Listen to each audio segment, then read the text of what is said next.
ધર્મ નહીં, માણસાઈ પહેલા. અમદાવાદના શાહ આલમ મિલ્લતનગર વિસ્તારમાં એક એવી ઘટના સામે આવી છે જેણે દિલ જીતી લીધા. છેલ્લા 45 થી 50 વર્ષથી મુસ્લિમ વિસ્તારમાં રહેતા રાજારામભાઈ સૌને પોતાના માણસ, મદદગાર અને હંમેશા સાથે ઊભા રહેતા.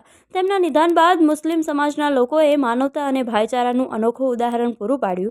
હિન્દુ રીતિ રિવાજ મુજબ તેમની અંતિમ યાત્રા કાઢી શમશાન સુધી પહોંચાડી અને સંપૂર્ણ માન સન્માન સાથે અંતિમ સંસ્કાર કરવામાં આવ્યા. આ દ્રશ્ય સાબિત કરે છે કે ધર્મથી ઉપર माणसाई અને एकता આજે પણ જીવંત છે. मेरा नाम हाजी सिराजुद्दीन है और हमारा एक दोस्त थे राजाराम करके, उनका देहांत हो गया था। उन्हीं के प्रोसीजर में हम लोग यहाँ आए थे और उनके ही रीतो रिवाज से, उनके कोई मिल्लत नगर में रहते थे, उनका कोई ज़्यादा सगे वाला नहीं था और जो कुछ थे हम ही लोग थे और हमारे खास दोस्तों में थे। आज उनके हिसाब से आज देहांत हो गया है तो हम लोग यहाँ लेकर आए हैं। उनके रीतो रिवाज से उनका सब अंतिम संस्कार कर रहे हैं। नहीं, कोई परेशानी नहीं भाई, वो तो हमारे साथ बरसों से रह रहे थे। अल्हम्दुलिल्लाह उनका स्वभाव भी बहुत अच्छा था, राजाराम मंगलदास, और उनकी तो यही ख्वाहिश थी कि हम आप ही के साथ रहेंगे, परेशानियाँ चाहे जितनी आए। मिल्लत नगर शाह आलम के अंदर हम लोग रहते हैं, वहीं पे आए थे और वहीं से वो आज तक यहाँ आ गए, लेकिन और दूसरी जगह वो नहीं गए हमको छोड़ के।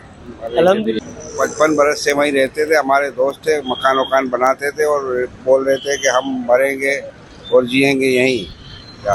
2000 की धमाल में यहाँ से चले गए थे, मणिनगर मिलिट्री लेके चली गई थी। उसके बाद में उसको वापस यहाँ लाए और यहीं रह रहे थे। बोले अब हम मरेंगे भी यहीं और जिएंगे भी यहीं।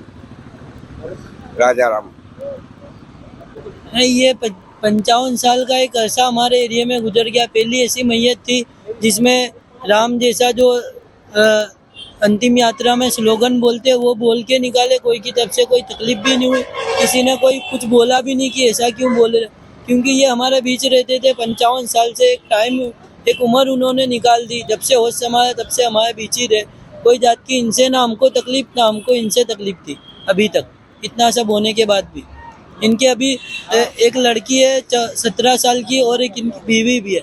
उनका भी कहना यही है कि ये तो चले गए, इसके बाद भी मैं यहीं बाजू ज़िंदगी गुजारूंगी। इनका घर भी है खुद का, यहाँ पर सब कुछ यहीं पर ही है।